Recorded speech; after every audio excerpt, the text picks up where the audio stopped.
Jonasi, Gomora, Lindani, Mpume. I'm sure these are these are names that you've quite come across, and this is our view on the polygamist. By the way, season 2 inatoka lini? Junangoja. Msijahil season 1. Where? Ati? Season 1 sijahil. Jahil bado.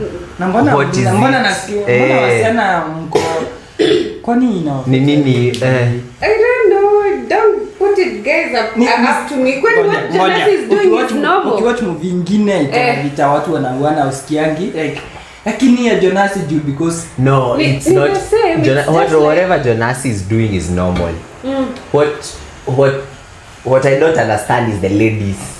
What do you never understand ladies? Hautawaielewa. Yes, it's normal. Kwani I mean men are meant to be polygamous. Unaona sahi hiyo ni ya Jonasi.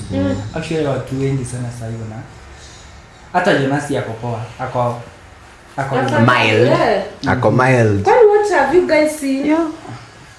Ama you talk with your friends? Niko na marafiki zangu. Yeah, like that. Hata sitaki kusema ni marafiki zangu. Sasa Haiwa. But nimbai kama things are like that. Okay. Like I was expecting every episode a change or something, then just gets worse. Inakuwa okay, man. After Matipa si alikuwa na change. But alikuwa analetea Matipa maua.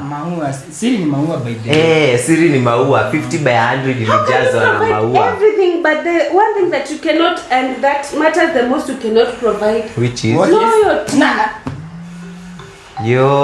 Loyalty. Si una provideiwa. What else do you need? For me, I thought as long as you providing everything. So feelings za dem ni wow, ni sex toys. Provision niko. Polygamist. Provision niko maua.